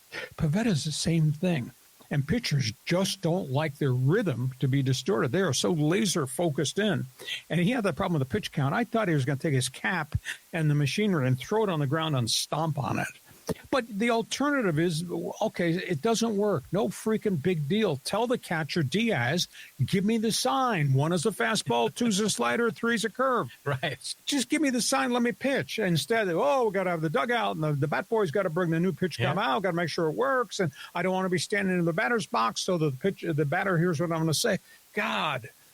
I mean, technology is great, I guess, but in this case, if it doesn't work, no bloody problem. Just do this. Yeah, just do that. You ever see, like, when they show the shot in the dugout and, like, the bat boys hustling back there and they have, like, a suitcase with all the devices, which is good, but it's almost like the football guy that travels with the president with all the nuclear codes. You know, they got to carry this briefcase around with them with all the pitch comm stuff. It just blows me away that it's that difficult. I mean, because our cell phones work so great. I mean, why can't maybe yours do. Why are you talking about your cell phone? John lives in this castle on this hill in a gated community. And I swear to God, sometimes I can't call him on a cell phone when he's in the other room. Well, because we're in a dead spot. You have to connect to our Wi-Fi and really get a call. But it's only, 60 feet, 6 inches? I mean, how can they not have wireless communication work? But, pitcher's hat falls off, pitcher steps on the hat. I mean, you could damage you. Well, okay. But come on. At the end of the day. 1, 2, 3. Yeah. Throw the pitch. Okay. Hey, Lenny, you took us off center, but John's off center most of the time, so that's okay. Okay, let's go to our friend XX Revolution. Actually has a comment, more than just a bonjour. So hello, XX Revolution. Hey, TELUS takes Rogers to court here in Canada due to Rogers blocking their sponsorship ads since TELUS is the Calgary Flames sponsorship, but on Sportsnet, which is owned by Rogers. You following that? A little bit, but that's a little bit off my radar because that's Canadian broadcasting rules and regs, which are really different from this side of the border crossing. And I put that topic on the table. So the 251 people who follow us on the old Canada network, they'll pay attention to it. But the large proponent of our people, we have like 8,500 subscribers now just on YouTube.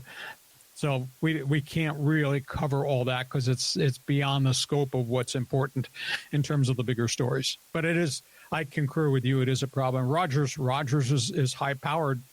I mean, they own everything north of the border with the exception of Parliament. So, I mean, they are the big media player there. So it is an issue north of the border. Well, Rogers is like Rogers Communication. Yeah, so they're like a Cox Communications or they're like a cable TV kind of a thing, right? Mm-hmm. But don't they also own the Blue Jays? Well, they own everything. Yeah. I know it's the Rogers Center where they play ball in Toronto. They own the Blue Jays, the Maple Leafs, the Raptors. They own it all, plus the building. So that was the connection with Kawhi and why he wanted to get the deals with the other teams. That's right. Oh, interesting. Okay. So you still look at Kawhi like he's an innocent bystander. No, Kawhi is just trying to work the system. Kawhi can do no wrong in my book. I love that guy. And his buddy, you remember his buddy Castleberry? Yeah. He used to always hang out with him at San Diego State. He's still like his wingman, I think. Oh, okay. Okay. XX, great to hear from you. You stay with us. We'll cover some more topics that you like. Okay, let's go to Caesar. New name here. Love seeing new names. Hey, Raiders fan checking in. I believe we'll have our best season in years, 8-9. Well, I was really optimistic. And I mean, Pete Carroll's resume speaks for itself.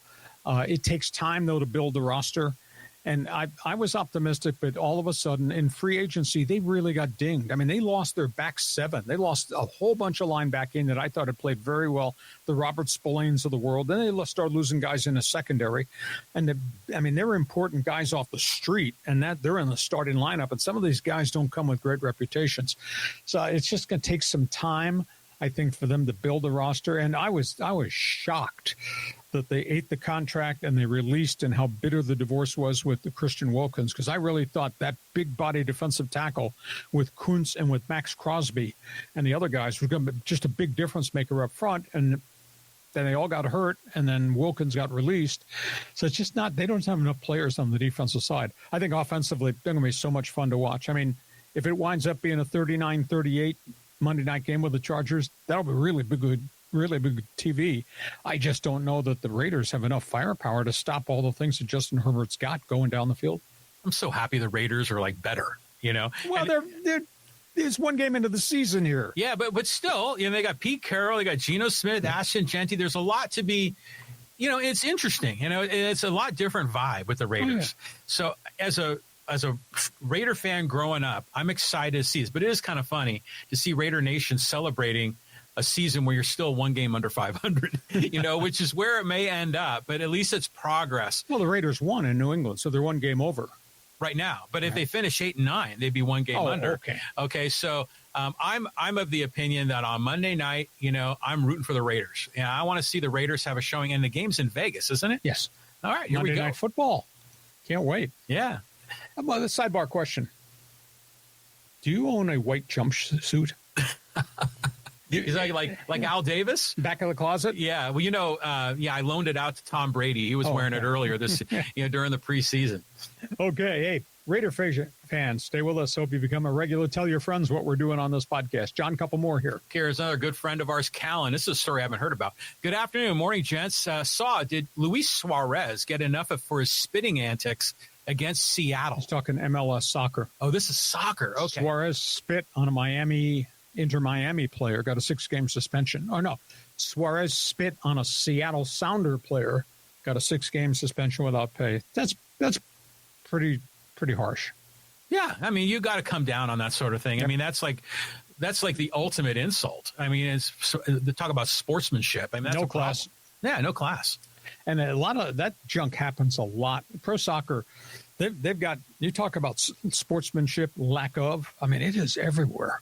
And it's player to player, whether that's got to do with spitting on somebody, whether it's got to do with a shot to the groin, whether that's got to do with saying something disparaging, homosexual slurs, and then obviously the fans are involved in that too. It's just a real different culture, some soccer fans, of what they think they have a right to do since they got a ticket. The whole world's going to hell, man. What's going on right now? Oh, my God. Okay, let's go here to Neil. Here's a two-parter. Number one, hey, morning zoo show today? Oh, yeah, coffee and donuts with the dummies. Okay, and he says here, can't warm up in the pen if he's on base in the prior half inning. That's a big issue. I concur with you wholeheartedly, the mechanics of that. But that might, that would happen hardly ever. But my bigger concern is, how many pitches does he need to throw to get ready? And you can only use him probably one time in 3 days or 4 days as a closer, just because of the ultimate concern about the number of pitches he throws. And to get ready as a closer, max velocity in that bullpen, and you're coming out for that one inning, but then you can't do it the next day or the day after. So it's a pretty complicated equation, I think, for the Dodgers to discuss. And they got all these other relievers right now that you just can't trust. Oh, yeah. Yeah, that bullpen is just a disaster right now. Can you imagine if the Dodgers don't get out of the first round and there are no Yankees and no Mets? Well, especially after the offseason where we thought the Dodgers had this whole thing wrapped up. The system was rigged for the Dodgers, and now they're sputtering a bit. But, even back in the day which really wasn't that long ago, when the pitchers could hit, they still didn't have this kind of a problem, where if the pitcher was running the bases, they didn't have to go back to the bullpen and warm up. They would just go rest in the dugout and then come out the next inning. So this is a whole new logistical dynamic if Ohtani pitches. Yeah, big debate. We'll see what happens in the next 2 weeks. We may wake up next Thursday and the Dodgers, all their relievers have found it. But then again, we might wake up and they still might have ERAs of 4.21 to 4.75. Okay, here's two different guys, but they're both related to the Philadelphia Eagles. Teamer says, hey, fly, Eagles, fly.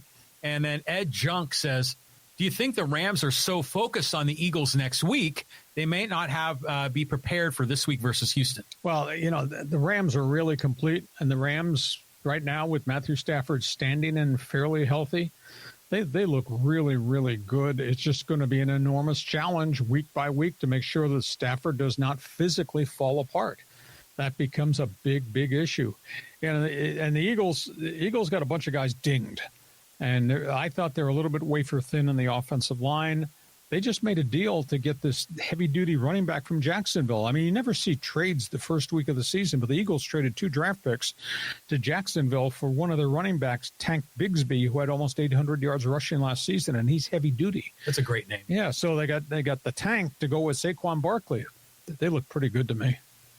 Eagles, man. I should say the Eagles. Yeah. That's what they say, the Eagles. They're loaded. I mean, they got to be the favorite to go back and win it all again.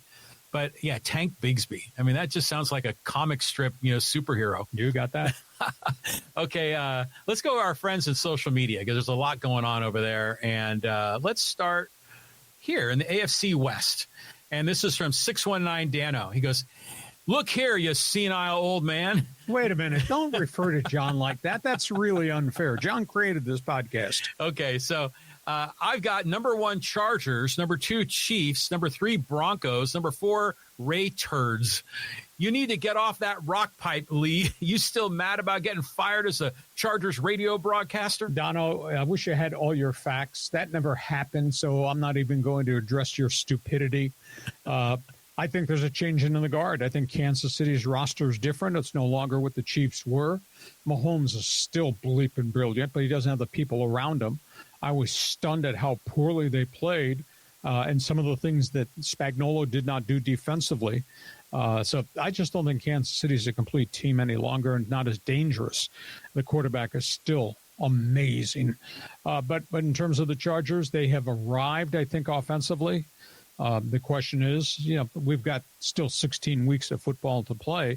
There are going to be some teams that are going to run the ball down their throat. Are their defensive tackles going to get better and better? Because there are going to be some tougher teams that they're going to come up against. They're going to pound the football. So there's still questions with the Chargers, but that was a great start. And by the way, don't refer to John as a senile old man. Bloody insult. He's talking about you. I love the people who get on social media, and we're talking sports, right? And so Dono can't match his intellect with my career and my intellect, so he insults me personally. What do you gain from that? It makes you look like a schmuck. I'm going to do what I'm going to do because I'm good at what I'm doing. Thank you for being with us. Totally disagree with you insulting John Riley, but that's your prerogative. Yeah, look at you deflecting. Okay, so in the world of the NFL, I don't know if I'm biased on this because, we live in the world of Chargers and Raiders and Chiefs and Broncos, but it seems like the AFC West has been one of the more, competitive and entertaining divisions in the history of the NFL. And I might put the NFC East in that camp. There's been times when that's been just a crazy dominant division. Well, that's because Parcells was there, and then you got Dallas and the greatness that Dallas used to be. And then the Redskins had that run with Joe Gibbs. That's right. And then obviously Philadelphia has now become the modern-day power. But I don't know that you can say forever and ever that it was just NFC East or AFC West. But that changes. But it seems like a lot of other divisions, there's like one great team and a lot of just sort of blah teams, where those two divisions and now the NFC North, there's a lot of really good teams in there where you could see maybe two or even crazy talk, three wild cards coming out of the division. Yeah, but 3 years ago, you couldn't say that about the NFC North, unless you're just talking about Lombardi and the Packers. Right. But I mean, 3 years ago, Detroit was horrid. It'd been horrid for a long time. Chicago's never had a 4,000-yard passer ever in the history of the NFL, going back to George Halas. So, I mean, the NFC North has not been the epitome of greatness. Right. Well, but right now they are. Well, yeah. In the last 15 minutes, yes. 15 minutes, exactly. But here, I mean, the Chargers, number one, I mean, you're already writing the Chiefs off. You're saying it's the end of an era and it's only one game. You're the first one to always say it's only one game. That's true. But I just have followed Kansas City for an extended period. They had all those close games they won last year. And a bunch of them they probably shouldn't have won, but they won because of the greatness of Mahomes. And now I look at this roster looks less to me now than it did last year. And I thought they were really hanging on for dear life. And they got to the Super Bowl. Credit to them. But then they got their brains blown out. Why? Because they were deficient. They look more deficient from a roster standpoint now. And the dark horse is Denver. Let's just see what Denver becomes in the second year with Bo Nix. And Sean Payton's added things to him. And, that defense in Denver is really, really good. Well, let's talk about Denver here. Here's another comment, and this is from Trevin. He goes, why is everyone riding Denver's jock? They're overrated because you predicted they'd be number 2 in the AFC West. Yeah, I just think they're really, really close. Last year it was Bo Nix learning on the job with virtually not a lot of people around him. And now they've gone in, they're a year older in that system, and they went out and they got themselves more running backs, and they got a pass-catching tight end. And Sean Payton has gotten through to Courtland Sutton about what it means to be a star and how to be a star. I just think there's a lot of unique things that have changed offensively with the Denver Broncos and their defense. They've stocked that thing with draft picks and the right free agent acquisitions. They're pretty good. Now, injuries change everything, but at the end of the day, just on paper, I think Denver's made great strides in 2 years under Sean Payton. Remember when the Broncos traded for Russell Wilson and they gave up a ton for him? You're like, what in the hell are you doing? And they were paying him a huge money.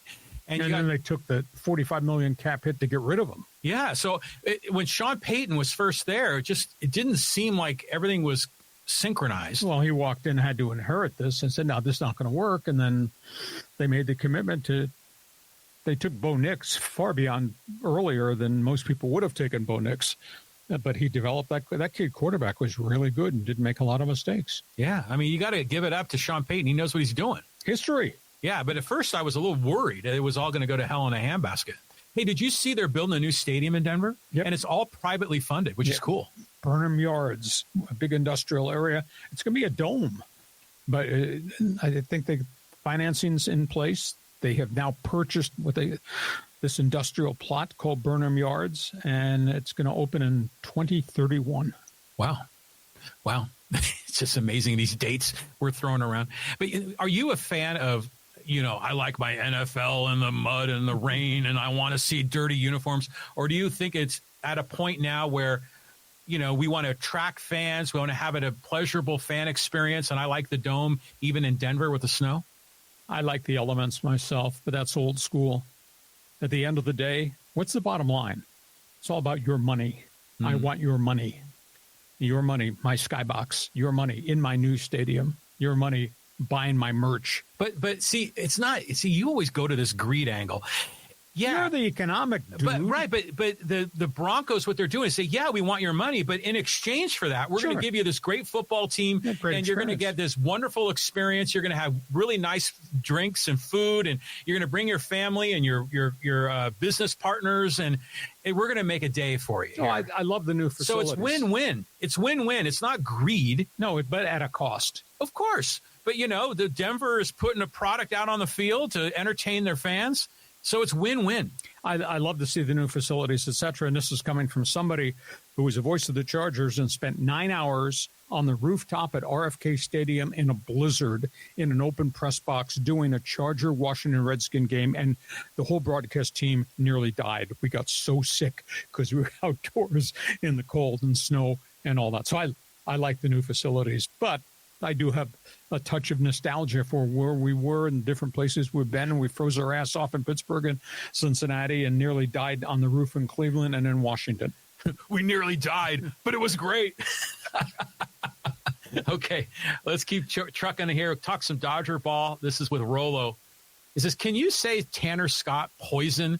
Conforto comes up every clutch situation only to choke. So, yeah, I believe it. Well, Scott pitched pretty effectively in Miami, though when he was with the Marlins, he had a history of walking people. Now, he got here, and that did not happen. And I think Ruben Niebla refined his mechanics. I mean, he was lights out, and he started lights out with the Dodgers. But I was always concerned. He was pitching all the time. I was really concerned about overuse. And then he got hurt. Then he came back, and he couldn't locate his pitches, and he was leaving stuff out over the middle. And he's given up 10 home runs in like 45 innings, which is a ridiculous amount for a guy that's supposed to be a closer. So his stuff right now is not what his stuff was. And I don't know whether it's mechanics, location, or whether the injury factors into it. But they paid him a lot, about $73 million. They paid him a lot of money to be the guy. And right now, he's not the guy. And Kopech is not the guy. And Yates is no longer the guy. And Trinan is trying to stay healthy and could be the guy. But you never know from outing to outing. They've got 5 relievers who are all in trouble right now. And that's why this meeting took place about Ohtani maybe being a closer only in postseason. I hate to wish unwell wishes on Dodgers and Dodger Nation, but for so long, the Dodgers were just so perfect. They had everything going for them. They had Mookie Betts, who was not only a great player, but a great character. They got Ohtani, Freddie Freeman. Everybody loves Freddie. Clayton Kershaw, longtime, Hall of Famer.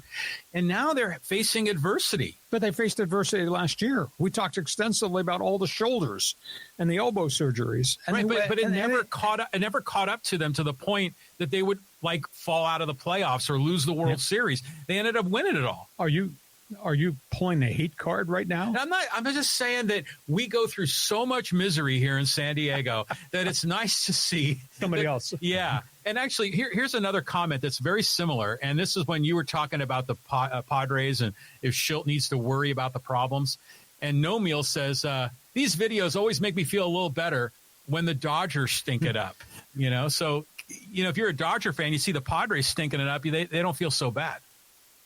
It's hard to believe that both these teams, and we talked about this, I think, 2 weeks ago, both these teams are playing the misfits on the schedule, and they both screwed it up. I mean, they kept losing to the bad teams in baseball. How is that possible, aside from injury or maybe fatigue? I mean, it is stunning that either one of these teams could have grabbed this National League West by the throat and said, see ya, and won all these games. And instead, the Padres are 5-11. And the Dodgers are like 11-15 over this last 3 to 4 weeks. How's that possible? Well, it happens. I mean, what was it the Phillies, like in the 60s, had that monumental collapse? Oh, yeah. And then, I think it was 1964. They were up by 13 games in the pennant race in August and lost it. yeah. Gene Mauch was the manager.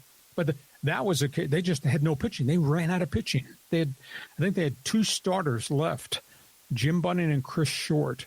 And there was nobody else because everybody had been hurt. We're talking sports 60 years ago. This is great. But even the Padres in 2010, remember they had that great run and then went to hell in a handbasket. That's when I think Matt Holliday didn't touch home plate. Still hasn't touched home plate. But there's been a lot of epic collapses in the world of sports, and are we going through another one? Or the Padres or Dodgers going to be on the outside looking in on the playoffs? No, I think the Padres and Dodgers will be in postseason play, but will they be totally healthy? And will they be one and done? Interesting. You talk about collapses. I just thought about this as you were yelling at me. A group of years ago, guy just went in the Hall of Fame, Ichiro Suzuki. Remember Seattle had the 116-win season? Oh, yeah, yeah. And they got in the postseason play and see ya. They were gone. Yeah, that happens too. That's like the Chargers, 14-2, Marlon McCree. Sports is so unpredictable. Boy, you're just so much sour stuff today. Well, I grow up with this stuff, and it's depressing. Your psyche is just bothering me. Okay, let's keep on trucking here. Now, there's a couple of San Diego State comments here. Let's start here with an Aztec for lifer. This is from Womp Rat. He goes, a lot of Aztec alumni don't live in or near San Diego and can't go to the games. But we pay for broadcast service to watch all of their games. You saying these Aztec for life don't have a right to criticize what's being put on the field, the stupidity of play calling and year-over-year weak tackling is an ignorant statement. Okay, wait a minute. Time out here. My critique of Aztec for life fans, they don't support the team by coming to games. How can you have a Division I program that your sales pitch in the world will go into the Pac-12 and draw 13,300 for your first home game? At the end of last season, they drew just a shade over 10,000 who came into the stadium. That's not Division I football. And your sales pitching me Aztec for life, but you don't support it in person. Now, it's great. You're out of town, you subscribe. That's phenomenal. You have every right to be critical. I concur. But by the same token, understand, this program under Rocky Long and Brady Hoke was a combined 106 and 48 over a decade. That's really good football. And Sean Lewis has come in a different era.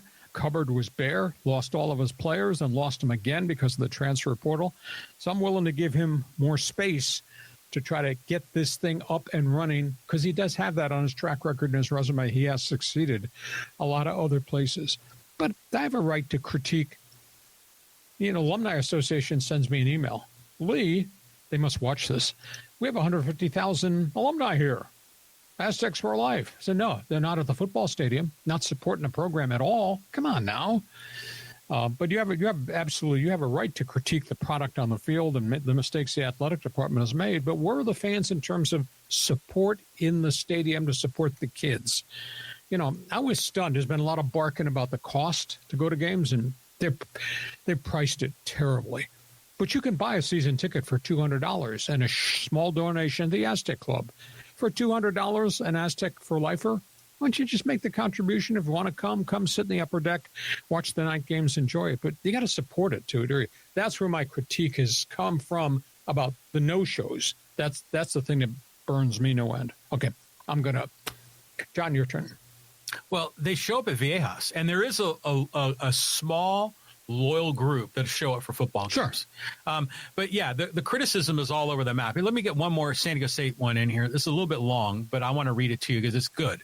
And this is from T-Mac. And he says, San Diego State has been tone deaf for a few years. There was a lot of excitement for Sean Lewis, but after such a bad season and ignoring other potential players in favor of developing a freshman quarterback, I lost interest. J.D. Wicker tried to blame the fans for not supporting season tickets. They tack on a big stadium, big stadium or club fee for each ticket. Right. I am already paying a lot for NIL and basketball season tickets because Brian Dutcher is winning in his DNA and has established that in the basketball program, but as Rocky Long was doing in football, or just as Rocky Long was doing in football. It's complex, but at the end of the day, it's your program. support it. Give it some ground to stand on, and then give it some space and see if Sean can fix this. Hopefully a year from today we're doing this podcast, we'll be talking about a much better product on the football field, but I can't sit here silent and say everything's great just because you're an Aztec fan. Not when you're drawing 13,300 in a Division I program. The support in the stadium for the kids has to be better. It's a quality institution. I mean, they graduate 92% of their players, which is that's amazing. It's their APR numbers is just upper echelon and phenomenal. So that's what I think, and I wouldn't be doing honestly good job if I didn't tell you what I thought. Okay, we have had fun. Coffee and donuts with the Dummies. Hope you've enjoyed this. We appreciate you being here early. This is kind of a unique set of circumstances because of some travel conflicts. We will be back on Monday, 1:30, back in here. Recap Weekend 2 NFL, talk some college football, and obviously we'll be a week closer towards the playoffs in Major League Baseball, so we're going to have a lot more to talk about. This podcast brought to you by Dixieline Lumber and Home Centers, 9 locations to serve you in Southern California. Go to Dixieline.com, see all the things these good people have to offer. It's great to have you part of the team. Hope you'll tell all your friends, share, subscribe, who we are. John? I don't know, early morning podcast. You're a little bit off center on early mornings. I mean, I did morning radio for a long time, so I think I could handle early mornings. You, not so much yet, but drink more coffee. Drink more coffee. You know, hey, by the way, we talk on Monday at 1:30. We get to talk about the Charger Raider game that night, too. Oh, bingo. We'll preview that. There's a lot going on. Have yourself a great sports weekend. You, too. And you have a great sports weekend. Thanks for being part of our team on Hacksaw's Headlines. Join us again for Hacksaw's Headlines on YouTube, Facebook, and Twitter. And find the audio version on your favorite podcast app. For more content, go to LeeHacksawHamilton.com.